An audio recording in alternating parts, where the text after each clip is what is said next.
Good morning. Globally, markets and policymakers are watching the Strait of Hormuz as tensions rise around a choke point critical to energy flows and trade. Financial Times reports President Trump has warned Tehran it has 2 or 3 days to reach a deal and reopen the strait, while also claiming China's Xi will not arm Iran as strike threats loom. ABC reporting from the region highlights how escalating conflict has upended daily life on islands near the strait, underscoring the human impact behind a strategic economic pressure point. On the wider conflict picture, Al Jazeera reports Israeli forces fired what it described as rubber bullets at activists on a Gaza-bound aid flotilla, while a UN-approved body linked to Trump's Board of Peace is urging action on a funding gap for Gaza relief. In great power diplomacy, Putin has arrived in China for talks with Xi, with the Financial Times reporting the leaders will discuss the Power of Siberia 2 gas pipeline project. The same reporting says Xi told Trump that Putin might regret the invasion of Ukraine, signaling continued high-stakes bargaining across energy,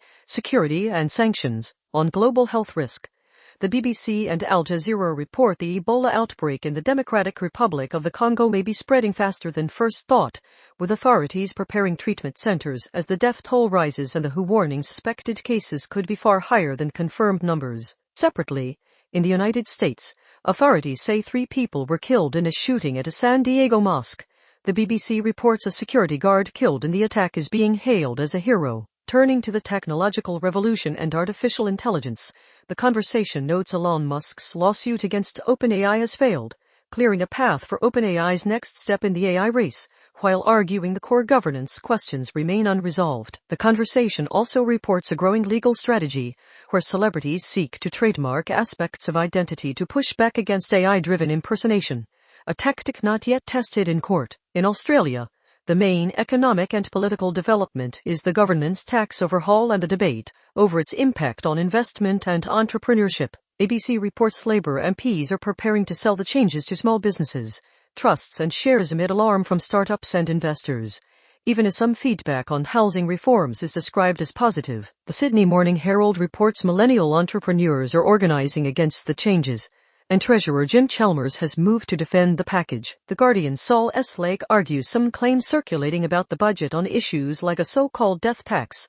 startups and rent impacts are misleading and need correction, keeping the focus on who is actually affected and how. For the Australian Public Service and Research Policy, the Conversation reports Education Minister Jason Clare has vetoed funding for 13 research projects on security, defense or international relations grounds, raising questions about how decisions are reviewed and what happens to affected institutions and researchers. On the energy transition, the Conversation highlights Geothermal 2.0, arguing advances in exploration and drilling could expand geothermal power beyond volcanic regions and potentially open new options for firm, low-emissions electricity. Finally, locally in New South Wales, police have charged a man with triple murder after a woman and 2 children were found dead in a Campbelltown home, according to SBS. The Sydney Morning Herald also reports 1 person has died and 4 were injured after a shooting in Sydney southwest, with a crime scene established as investigations continue. In the Northern Territory, SBS reports 2 deaths from a mosquito-borne virus, with health authorities urging precautions including repellent and covering up.